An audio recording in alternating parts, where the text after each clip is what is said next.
Assalamu alaikum rahmatullahi wa barakatuh. Hope you're doing well. We're continuing our reading of Muhammad bin Abdul Wahhab's Removal of Doubts with commentary by Muhammad bin Saleh al Uthaymeen. We have learned quite a lot, more than halfway through. Go ahead and listen to this as you're driving. You are washing the dishes, chopping potatoes, whatever fun thing it is that you're doing. Let's learn. Bismillah.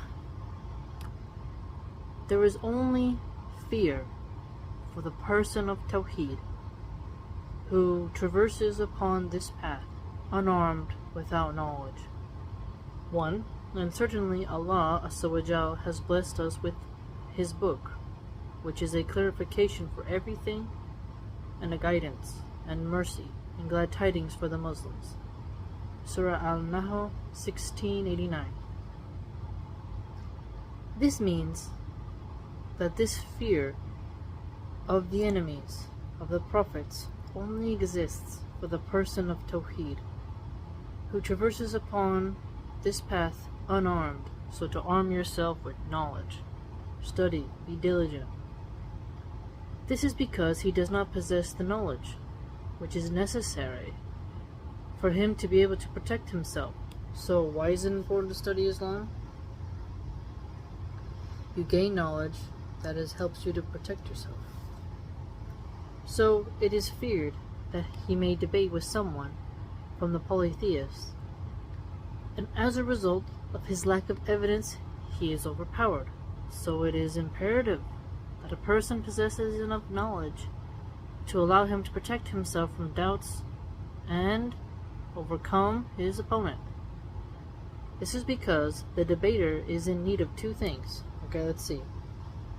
The first, he must establish the proof of his position. The second, he must counter and nullify the evidence of his opponent. Perfect. There is no way for this to happen unless a person knows exactly what he possesses of truth and what his opponent possesses of falsehood in order to annihilate his argument. So, what your opponent possesses of falsehood.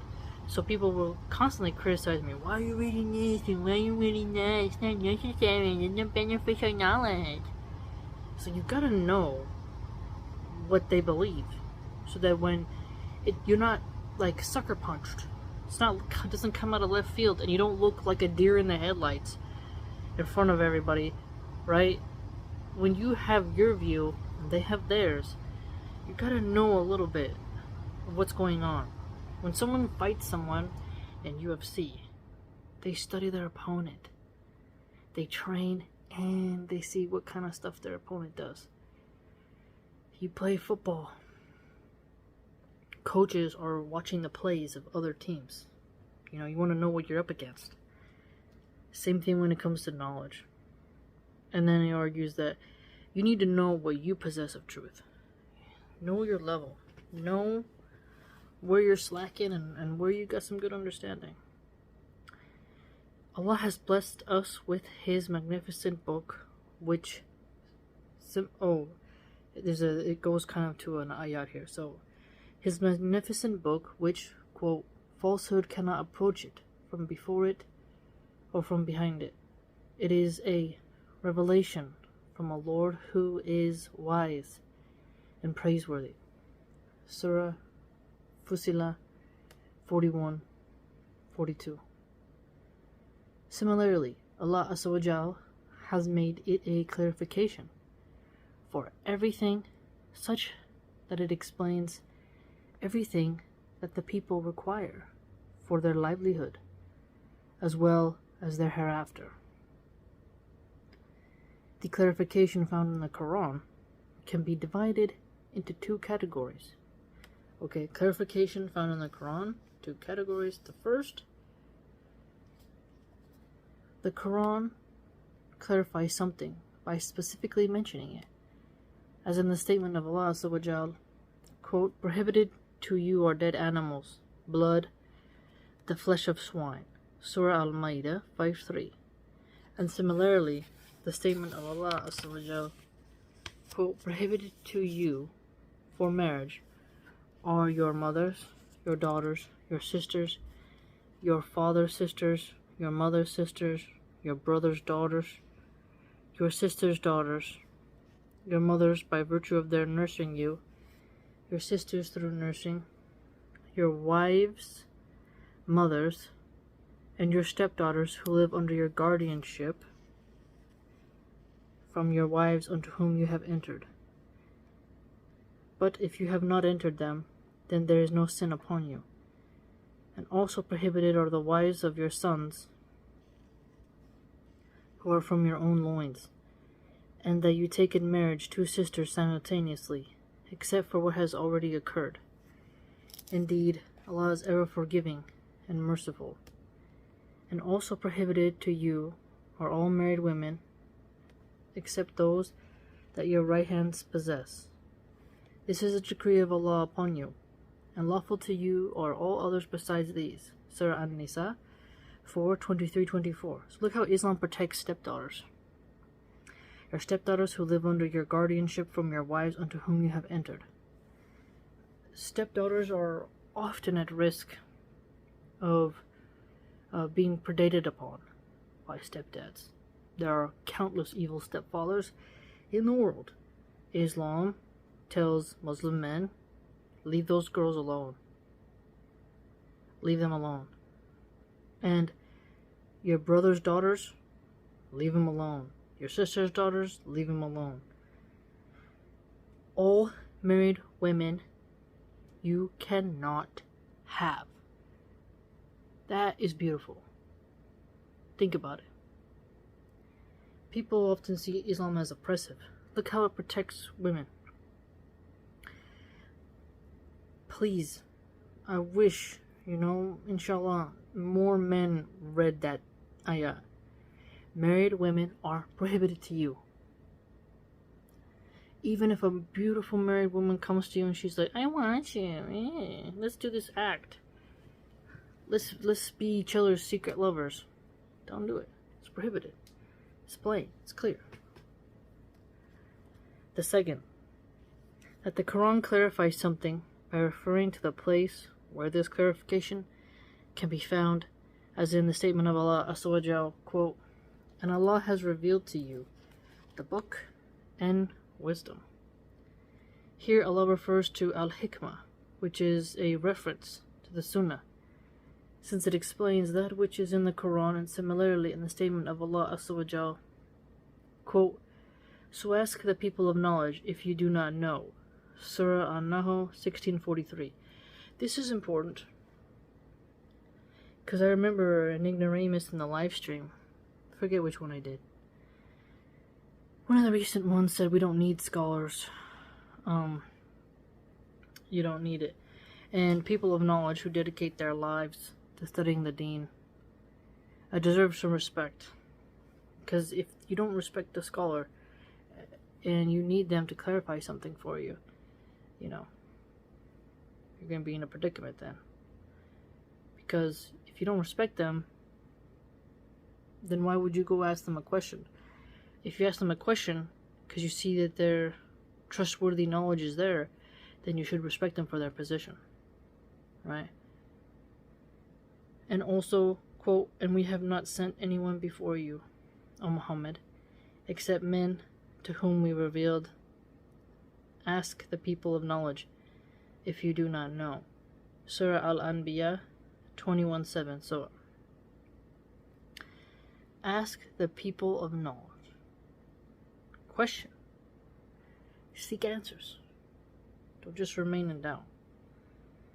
This clarifies for us that we should return every affair to qualified people who are considered the people of knowledge in that field.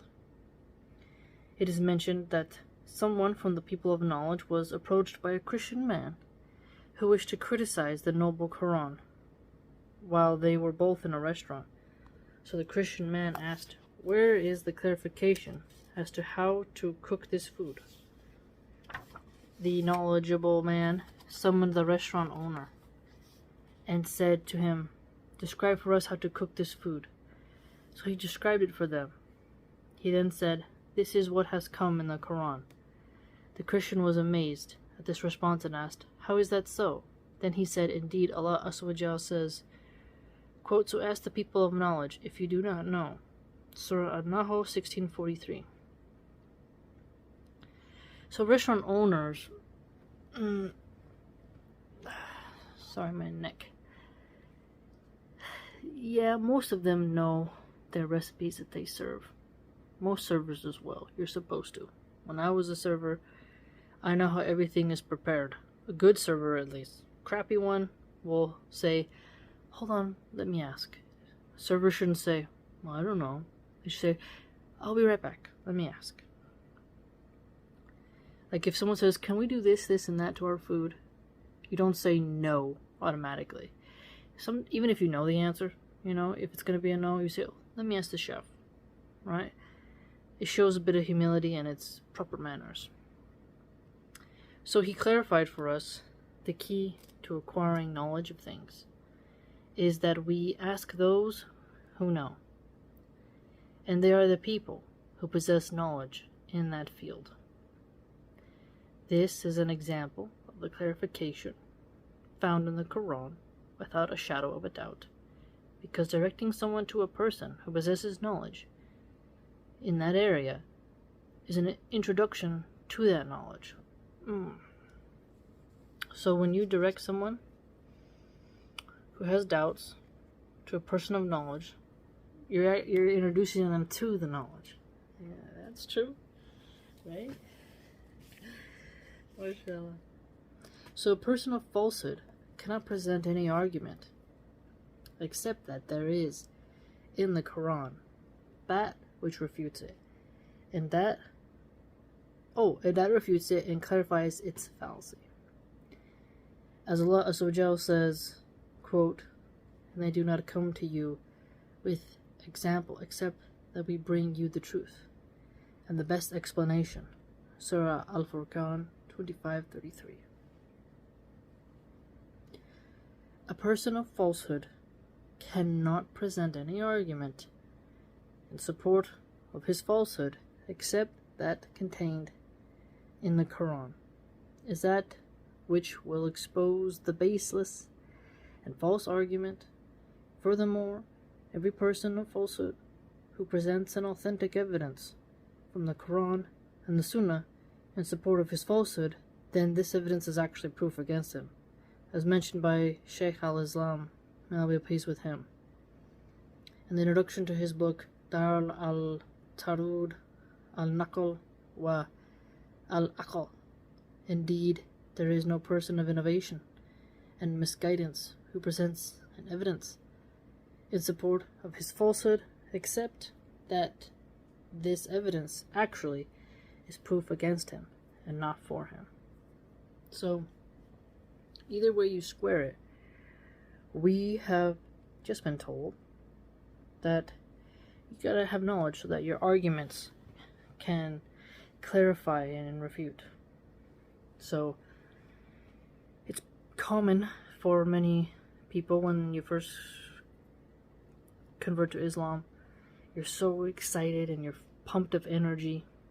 You want to just defend the faith you just embraced, but don't forget to get knowledge and explanations and to have patience. It's a steady path to consistently perfect your knowledge. Okay? Consistently perfect it.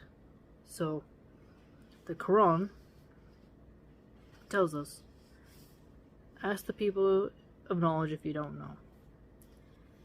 Okay? No excuse. Respect your scholars. It'll help you to protect yourself, and you could guide others through knowing. Evidence of proofs. You'll be able to also see who's hypocrites and who has animosity towards the Muslims. So, whether they're an open disbeliever who tries to create a bit of anarchy, or a low-key hypocrite and they're striving hard against us believing people, if you got knowledge on your side, you can help yourself and you can help others who are struggling. Very informative. very informative. I hope you enjoyed. He's quite an educational person. 2 heavy hitters, writing down some knowledge. Perfect. If you'd like to join my blog, it's www.subscribestar.com/MillenArchive. Hope to see you there.